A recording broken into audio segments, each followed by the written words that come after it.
Good afternoon for some and still morning for others on the Pacific Coast. Time 9:47 a.m. Pacific Standard Time. Today's date 10/27 of 2011 with a great bull move in play.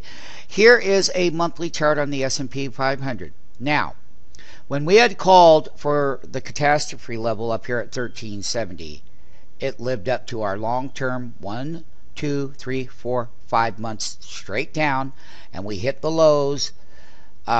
This was a calendar low here in September, and then we talked about how we would put the bottom in around 1075. We weren't perfect. It was 1074.77, close enough.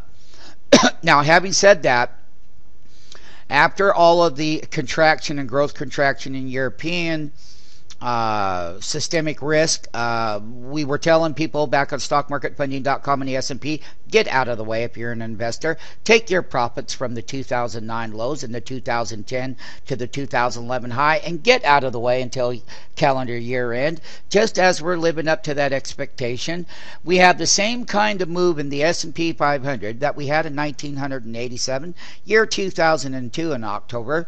And you can clearly see where we went from a bear case into a new bull case, all very short-term analysis though.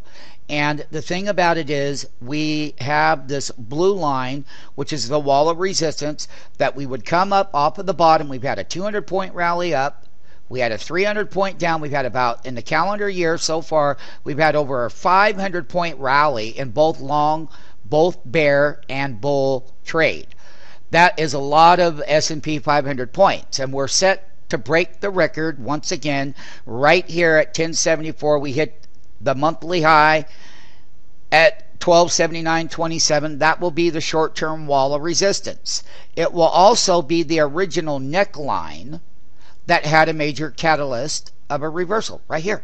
And stockmarketfunding.com is always before the fact, because after the fact isn't going to do you any good. What we will tell people in the calendar year that's left, remember, check with your financial advisor. We're not one. We don't act as one. And what we are only telling people is to be cautious, sell into the rallies at resistance. Okay? That calendar 2012 is going to be running rampant. You've got central banks injecting liquidity around the world to help the bull, but they will fail. Just like all the liquidity back in QE2 back here in 2010. Yeah, you had the same trade and you went up, but you failed it miserably, and we said that before the fact, and that was going to happen. We also saying that in calendar 2012, June of 2012, you're going to have the same kind of events that happened over here that will come back into play. The short interest, the bear short interest, buy short cover interest is coming off the market. We said last week that there could be a 10% move left into the year end, and then as all the short interest is off, there isn't any more. That's what happened over here. What we will tell people that there is a bull case above monthly moving averages, and the wall of resistance is a 10-month. You've got your 50-month, you've got your 40-month that support. That's this line right here.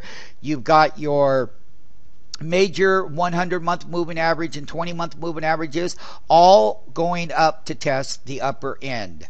We had 5 months down, and now you have 1 month of great short cover rally at year-end rally.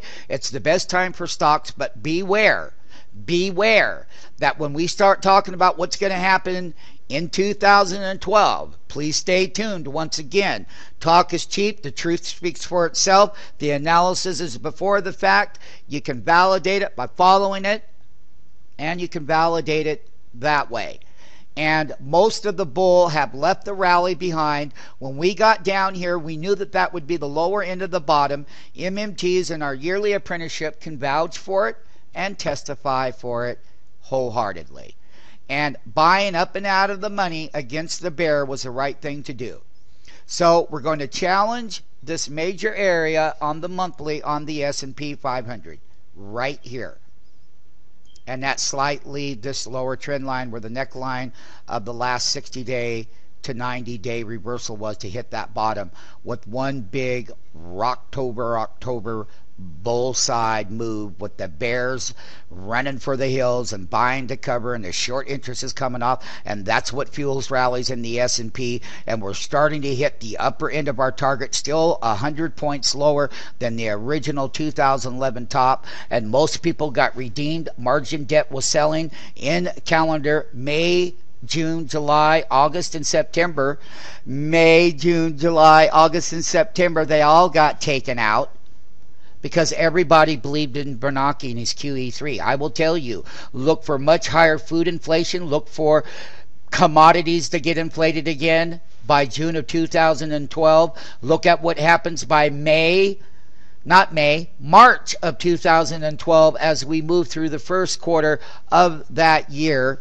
And just remember that the GDP at year end is that GDP, our math says no. But the headlines say different. Never fight the Fed. Never fight worldwide liquidity. Never fight injections, because that's the time you want to be long. But they all fail. And everyone has failed. And this new one that Ben Bernanke did at the calendar end of the year, it too will fail in 2012. Stay tuned. It's here. It's now. It's live. It's wonderful. S&P 500 bull rally.